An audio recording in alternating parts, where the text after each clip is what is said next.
You've done quite a Sure. few of these, Audrey. Congratulations on that many. And I appreciate your show and the message that it puts out in the world. So I'm glad to be here.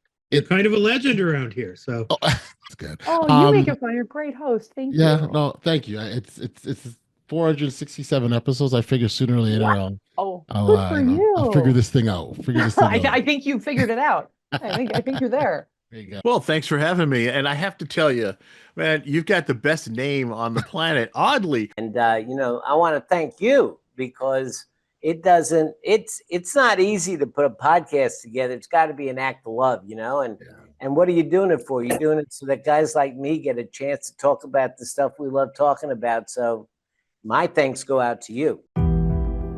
Welcome to the Audacious Living Podcast, hosted by my man, Audley Stephenson, the Odd Man. Greetings and salutations. Welcome to the Audacious Living Podcast. This is the 500th episode, and I can't believe that we're here, man. Reaching this milestone isn't just a number, it's a celebration of perseverance, passion, and the relentless pursuit of living our best audacious lives. As always, I'm Audley Stephenson, and for the 500th time, welcome to the Audacious Living Podcast, where our ongoing goal is to help you live your best audacious life ever. It really, really is a treat to be here, and I'm incredibly happy to share this time with you. It's been such a great journey. It's happened so quickly, but I can't believe that we're here. I like to think of this journey like climbing a mountain. Each and every episode is like a step forward. Now, sometimes those steps are steep, or other times they're smooth. Yet every single one brings us closer to the summit, that peak, that top that we're aspiring to. I think of, for example, the power of persistence, dedication, and the unwavering commitment. That's been like our compass on this journey, and it's guided us through all sorts of challenges and triumphs alike, and that's what compasses do. Together, we've learned that success isn't about a single leap. It's about showing up each and every single day, pushing through whatever doubts, whatever days that you don't feel like doing something, and really staying true to our vision, even when that climb does get tough. Now, today is all about celebration, and we absolutely are going to celebrate, not just the milestone of 500. That's great to be here, but it's more than just that. We're also going to talk about the lessons that we've learned along the way, which truly is, from my opinion, one of the most important parts of this journey that we're on. We're going to reflect on some really key and some powerful moments, some lightheartedness from some of our incredible guests. We'll explore the three key themes that really fuel this journey and remind ourselves, why living audaciously is by far the greatest gift that we can give ourselves. Like I said, really, really excited, happy to be here. But first, before we dive into anything, let's just hear from a few of our inspiring voices who've shared their wisdom with us along the way.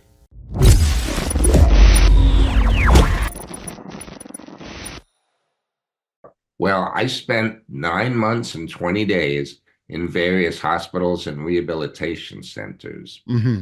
And while I was there, I knew that in order for me to have any chance of being successful in life, I had to make the most of my mental abilities since I was so physically limited. So 11 days after I was finally discharged from the hospital, I traveled 250 miles away from my home and family. And with the aid of a personal care attendant that I had met just once before, I returned to Cornell University in upstate New York, and I resumed my studies there in industrial engineering. Dropping down in the gunner's hatch, trying to grab the radio mount. Right. And I just remember saying to myself, lights out, say a prayer. I mean, I knew I was going to die because gunners don't survive that. And, but I didn't. I landed, and I remember it was a surreal event for me when I hit the ground, and it's like I'm alive. But when I looked up, I saw that our driver was unconscious in the passenger seat of the Humvee. Okay. And I went to make a move towards him, and I felt what I thought was just a broken arm. It was just achy. Yeah. And so I took my right arm and I tried to feel for the brake, and my hand just missed like it hit nothing. Yeah. And I mean, I looked down and my arm is just mangled, laying on the ground, bloody uniform, and it's hanging on by a piece of flesh no bigger than your pinky finger. I didn't know what gaslighting or narcissism was, but it was happening Sure. to me right from a young age. And then the physical abuse, we all know what that is. Yeah. Started with little things, and that's how narcissists work. They start with the little stuff. It might have been when he was putting ponytails in my hair, just pulling my hair too hard, kind of yanking too hard where it hurt, and I would yell out. But then by the end, when I was a teenager, about 17 years old, we got to the point of strangling and throwing downstairs and some rougher stuff. But unfortunately, the physical stuff, I don't know why. I feel bad because some people have it so much worse, but as bad as it was, it didn't affect me as much as the verbal. A lot of people assume that I was born with epilepsy. In fact, I've yet to meet someone who hasn't assumed that. The reality is that I had my first seizure when I was 30. Okay.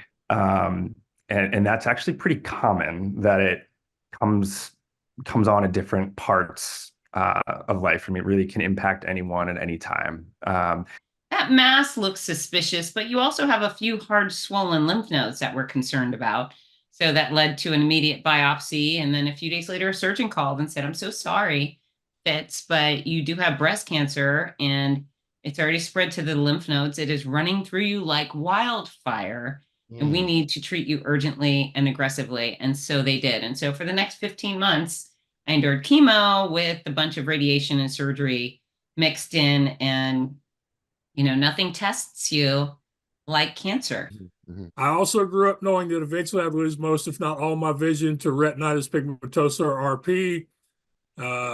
Despite that, with help and encouragement from my family, teachers, scout masters, friends along the way, I graduated from a traditional high school and college. My beginning was a little bit different than most people. For me, I grew up in Compton, California. So those that may not be familiar with that, they remember the movie Boys in the Hood. That's the era that I grew up in. So that's exactly where we grew up. And when I was growing up at that time, it was the fourth most dangerous city in America. And again, everything you saw in the movie was pretty much what it was like. I've always joked with people, I didn't realize helicopters didn't fly with people's homes until I left and went to a whole nother state. And it was just amazing, the different places I was able to go to. First assignment in Germany, then I went to the Pentagon. And then from there, my career really took a turn and found myself at the White House Communications Agency, supporting President Bush Sr. and then eventually President Clinton. And the whole time, oddly, I'm at this place like, man, is this a dream or what? Am I going to wake up and find out that I wasn't supposed to be here? Because you just couldn't imagine, going straight from the hood to the house.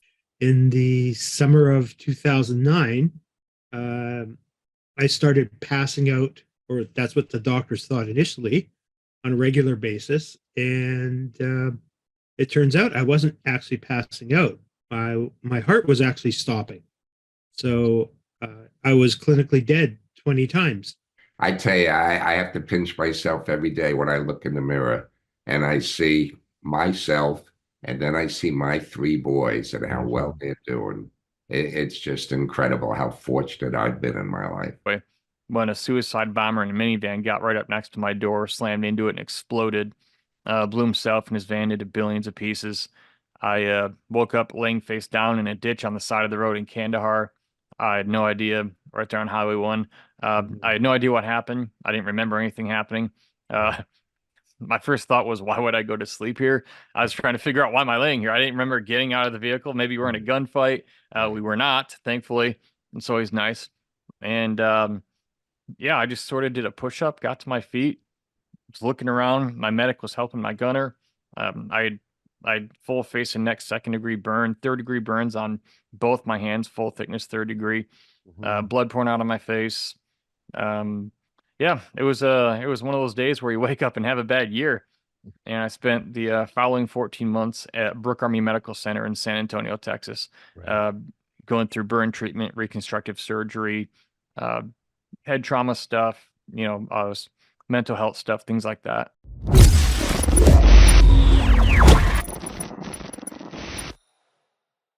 You know, the power of persistence has carried us through to 500 episodes. You know, again, just like that climbing that mountain, the analogy I gave you, every step, every stumble, and every victory has built resilience and strength. You know, persistence reminds us that even when the path seems uncertain, pushing forward is what turns dreams into reality. So let's now turn to some insights on dedication and what it truly takes to stay committed to your purpose over the long haul.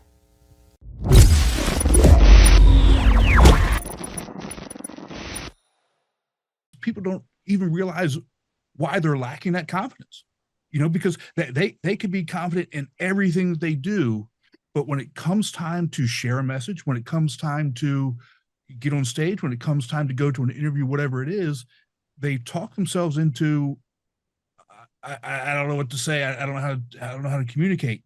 Right. And that's where we have to really get down and help them figure out why that's happening.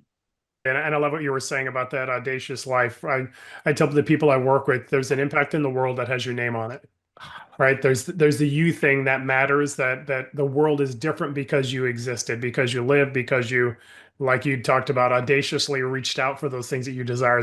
I don't like the term management because that implies anger is bad, first of all. And I'm trying to reverse that, myth that anger doesn't have to be bad at all. Anger is actually really good because it's a signal something needs to be corrected and we can move toward that.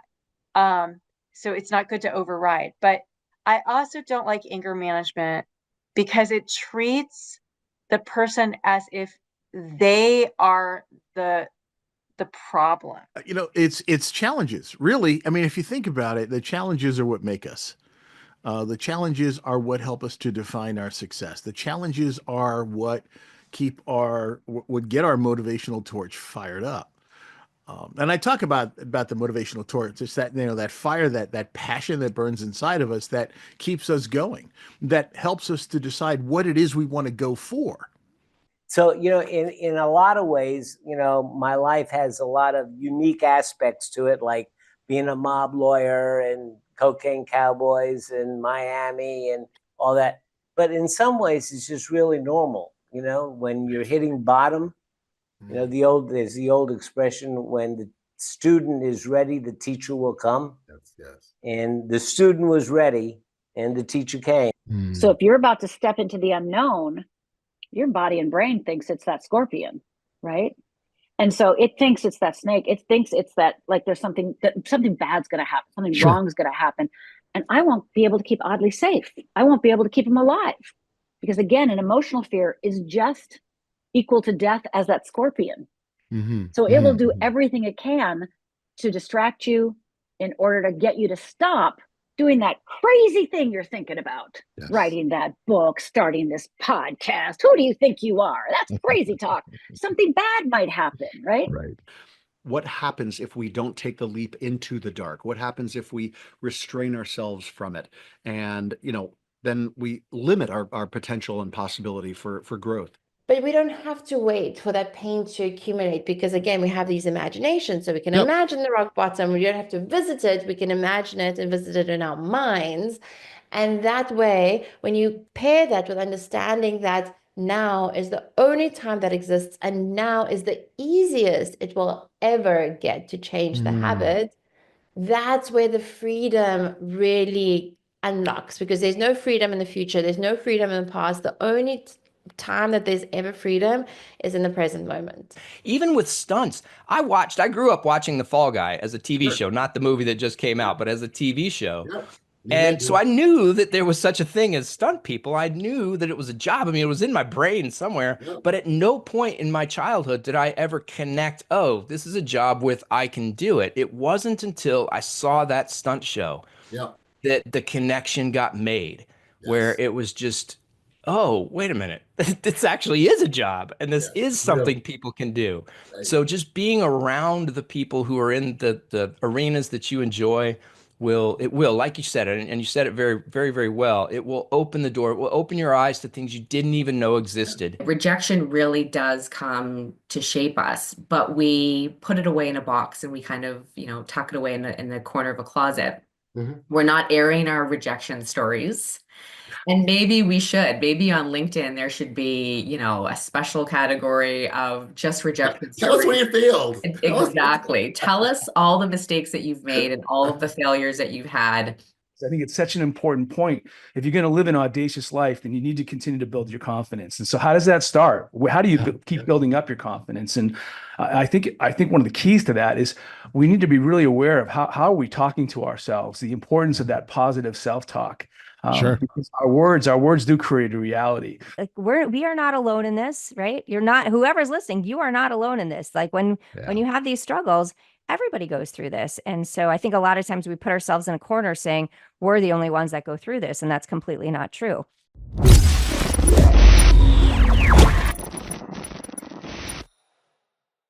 It's super important to understand that, dedication isn't just a passive trait. It's a daily choice. It's the fuel that keeps us going when the motivation wanes and the obstacles appear.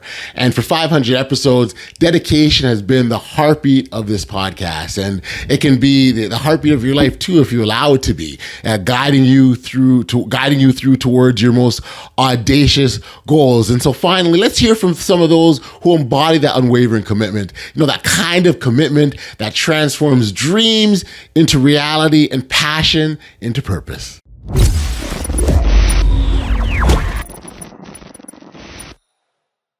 So, I'm on to some other stuff right now, being a film director, so, life is crazy. Just like we said in the beginning, every day you wake up, going to war.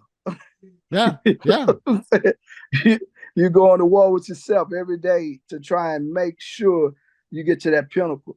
Like I said, it's a fulfillment too. Okay. I think if you help and give, you receive as well. Yes. It's so much, and this is such a happy place where you can be when you help others, and it always comes back to you like it's just a win-win. You can't go wrong. This, none of us are immune from growing through tough things and tough challenges. You got it. Yeah, growing through. And so what we have to do is find the blessings and the lessons, if you will, and then take what you've learned and then use that to be a blessing to help others. And when we can get in that space, oh man, it's so good. Like it's so good when you see that the challenges that you've had to grow through, the good and the bad things that you've had to learn, not winning and losing, but winning and learning, right? When you can take those things that you learn from that and then put it together and make it your thing and then use that to help others, that's what it is. But I think it really is coming back to the point of like, how about we go back to empathy a little bit more and understand that we're all going through something and everyone is struggling, whether you see it or not. There is something that everyone is struggling with because no one has a perfect life. And anyone who tells you that they do is completely BSing you. Like no one does. And that's just the reality. That being in that dark place gives you that great contrast to the light. Like, even if you can't see it at the time, like suddenly, when you come out of the swamp, you come out of the desert, oh, you're like, oh, there's this great light over here. And I started to, I think, see that. I wasn't on a spiritual path. I think we're all on a journey, whether we know it or not, but I didn't know I was on a journey. I didn't know I was on a path. And we make diverse hiring decisions because we want diverse opinions. We should want diverse perspectives because there's no way one person can have all the right answers, regardless of how big or small the team is. So I like to say authenticity plus relatability equals trust. And the foundation for any effective leadership, regardless if it's the bowling team, the chess team, the football team, doesn't matter. If you're in a leadership position, by definition, you have followers, but no one's going to follow you if they don't trust you. Which is many people end up defined by their trauma. And alternately, I feel like I have been equipped by it. Absolutely. And that is an exciting and audacious thing. That's right. That was me. I had to be at the bottom. I wasn't willing to change until I hit the bottom. And I think that tends to be typical of what I hear. Pain is usually the motivator.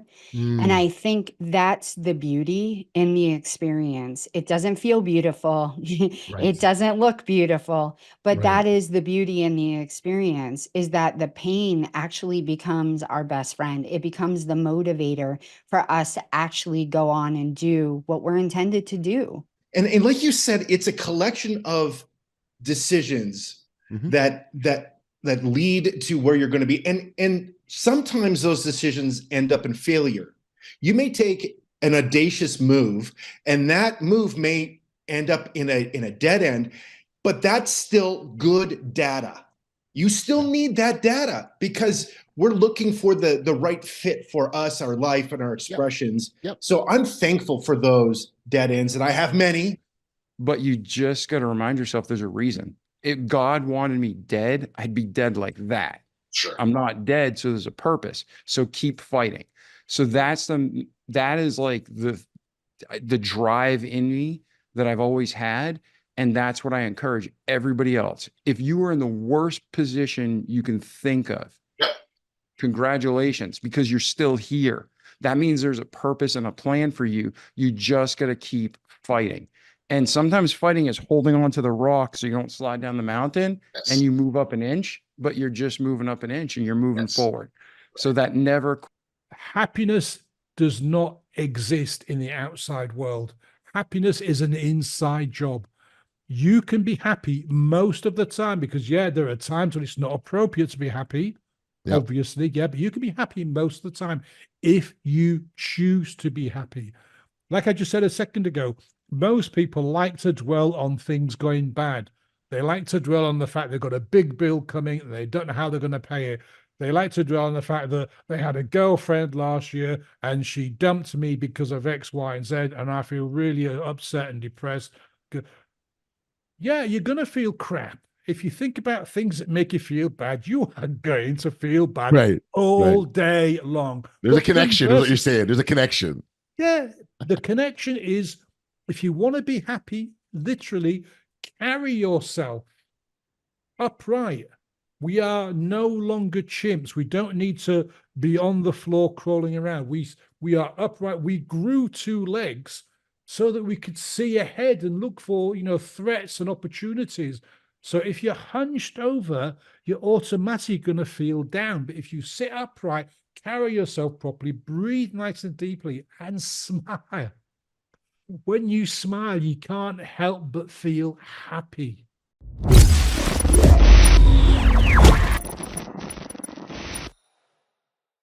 Commitment is that glue that holds everything together. It's the promise we make to ourselves to stay the course no matter what.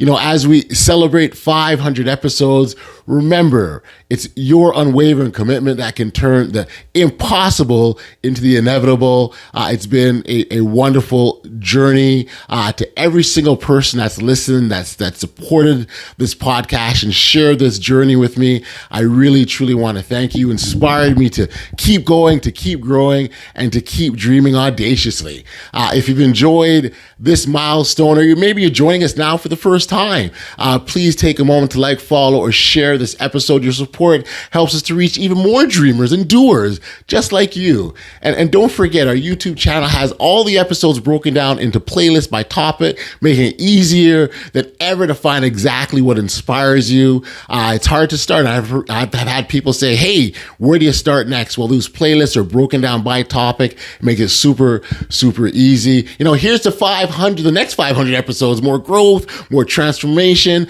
and more audacious living is on the way. Thank you for being a part of this incredible journey. Until next time, stay bold, stay brave, and keep living audaciously. Oh, it's always a treat when the good guys get to meet. I love it. Let's go. So I just hope I bring the same level of energy that you bring. It's palpable, my friend. So that makes it easy to be on this side of the desk. So thank you again.